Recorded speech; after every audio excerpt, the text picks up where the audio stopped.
in this smartphone social media culture that we live in. Checking the narcissist social media, checking your ex's social media, it's like dopamine for you.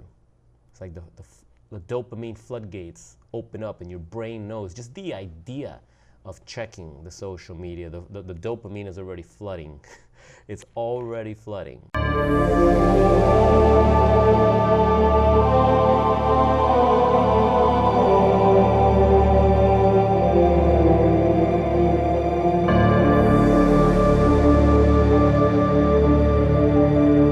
Hey, what's going on, guys? Welcome back to Psychopath Exposure. My name is Kita.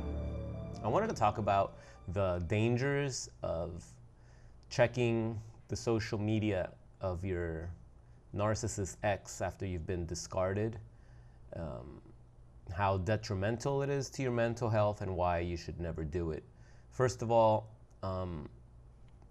there's a lot of things that you shouldn't be doing to yourself after you get discarded by a psychopath or a narcissist. But in today's toxic society, in today's cell phone addicted, smartphone addicted, iPhone addicted culture, it's one of the things most of us do after being discarded by a narcissist is to obsess over their social media and what they're posting and when they're online and where they've checked in and this and the other. A comment inspired that. I'm just gonna give a shout out to Sharank Morak. I don't even know what this says, but they go, I have to say the same goes for checking on their online socials. I would do this and it will kill me. I would be like, look, he was online an hour ago. He must be talking to her or video calling her. It rips you up on the inside. Don't do it to yourself. It's not worth the anxiety and sleep deprivation. And look, that's 100%. Your brain is always going to assume the worst case scenario when it sees something, when it gets triggered.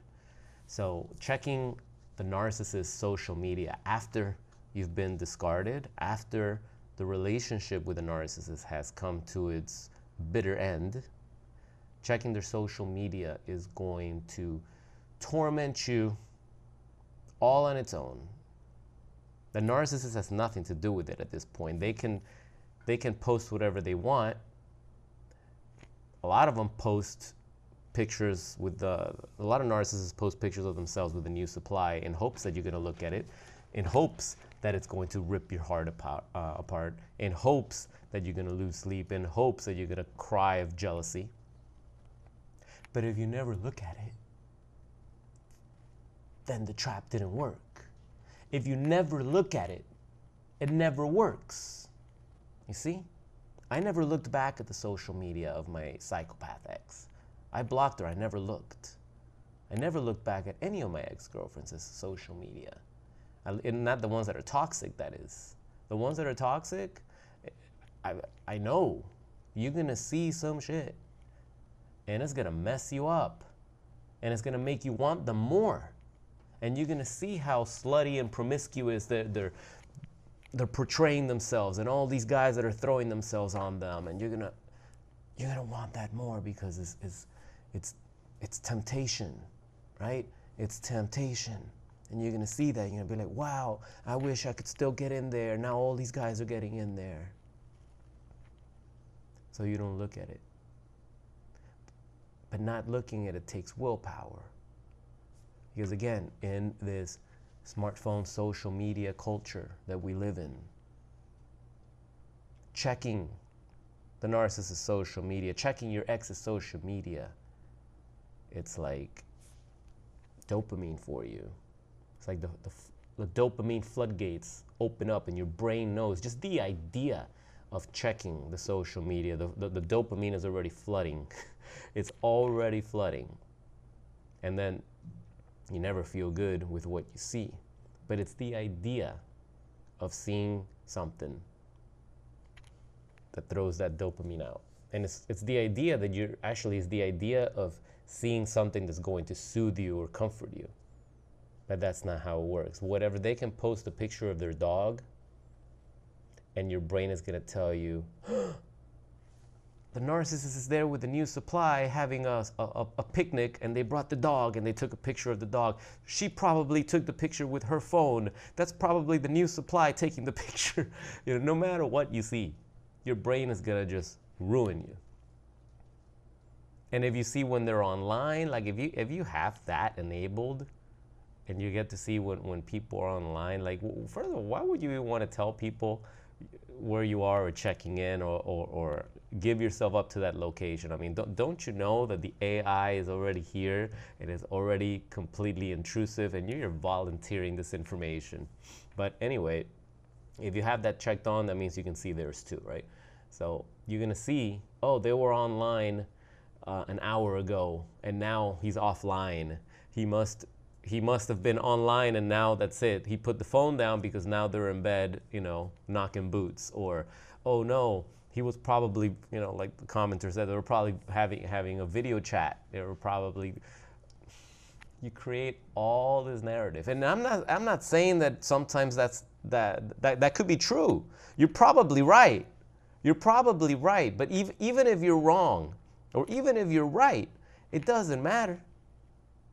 You were discarded by this lying sack of donkey balls, and you're here obsessing over their social media. You got to stop looking at that.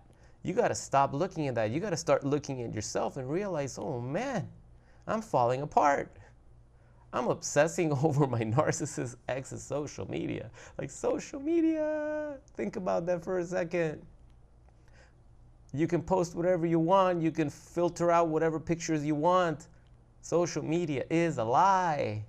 It is a lie. Everyone's posting lies, lies, and lies. All right? So whatever you find on your narcissist ex's social media, it's probably a lie. And it's probably altered to torment you. The only thing that's going to be true, of course, is that when they post pictures of the new supply, of course that's true, but the narrative that you're creating in your head, that's on you, because you have no idea. You may see a picture, it looks like they're happy. You know how many people, family especially, were out and about. Oh, family picture, family picture. Nobody wants to take it, especially the husband who's beefing with his wife over money, over some shit. And it's like, all right, everyone smile, cheese. And they put on this fake smile for 2 seconds. They take the picture and it's back to misery. So what you're seeing on social media is a bunch of BS. It's a bunch of garbage. You have no idea if they're beefing. You have no idea. Oh my God. Psychopaths, these deranged shitheads, all right, will go out of their way to get selfies and to get pictures with the new girl and this and the other, and the girl doesn't even want him. They're just taking those pictures so they can post on the social media, so to get some sort of social proof, to make it look like, oh, look, I have a girl, right? And it's like, this chick doesn't even want to be with you. She doesn't even want to take a picture with you. She's probably miserable right now. And you're there, oh, come on, smile, come on, let's take a picture of us having a Sunday, right? Let's take a picture. Let's put 3 spoons on the Sunday of the picture. That's for you. It's a joke. It's a joke. Don't do it to yourself. I know it's tempting. But you have to put that down. You got to put that phone down. You got to get out of the house and you got to start living your life. You got to start living your life, because believe me, the narcissist is living their life. Albeit a toxic life, but they're doing something. And yet you're here, let's see what they're doing. Let's see what they're doing. Why? What are you trying to gain? What do you think you're gonna find? You never find anything good. It's kind of like driving by the narcissist's house. You're driving by the house. Your heart's racing. Your anxiety's through the roof. Because you're like, I better not see the new supplies car parked in the driveway. And as you get closer, as you're crossing into that street, the palpitations that you're having, your blood pressure, like call 911 at that point. And you pull up and it's like, and there's no, their car is there, but there's no other cars. And you're like, oh, good, he's home and she's not there, or vice versa, right? First of all, you don't know if he drove her there and they're in his car. But that's what your brain will tell you. The minute you feel better, then the brain is going to find a way to feel bad again. So it's gonna, after you get that relief that you didn't see her car, you're gonna be like, well, wait a minute. He probably picked her up and she's spending the weekend. That's why her car is not there, because he picked her up from her house. Oh no, they're there, they're knocking boots. What happens when you don't see the car? He's probably with her now. He's probably at her house. They're probably on a date. Oh no. No matter what, it's a loss. No matter what, it's a lose-lose situation. So you have to stop doing things that are tormenting you. You have to stop doing things to yourself that are hurting you. At this point, the narcissist is not doing anything to you. They don't have to. You're doing it to yourselves. And yes, we can say, oh, well, that's part of the PTSD, that's part of the trauma, that's part of the narcissistic spell. Absolutely, of course it is. But you're still in control of your actions and your behaviors. You still have to fight back your own desires, your own toxic desires. You have to fight them and not comply. Because if you comply, then you're going to keep driving by their house every single day, God knows multiple times a day, like an obsessed little stalker now. And it's like, now you're starting to look like the crazy one. And if the narcissist wants to, well, the narcissist usually creates a smear campaign on you. So if the narcissist wants to take that and see, they're crazy, they're driving by my house every day, they can call the cops and be like, look, she's here 17 times a day, pulling up, checking what I'm doing. She's stalking me. It starts to backfire on you. So put the phone down, park your car, right? And stop doing this to yourself, guys. If you want to heal from narcissistic abuse, it starts with you, okay? If you've been discarded by a narcissist, rejoice, because that situation is over. Think about it. You could still be with the narcissist being abused. You got discarded. It sucks. But you know what? That's the first step. At least that relationship is over. Make sure it stays over. Make sure you don't take back the narcissist at this point or ever. All right? Remember that. Leave me a comment below if you have questions, if you have done crazy things like driving by the narcissist's house, checking to see if the new supply is there, if you're checking the social media, what atrocities have you done, what have you discovered, and how has it affected your mental health after doing such crazy things? Let me know below in the comments, and make sure you hit a like on that video if you got some value out of this, ladies and gentlemen.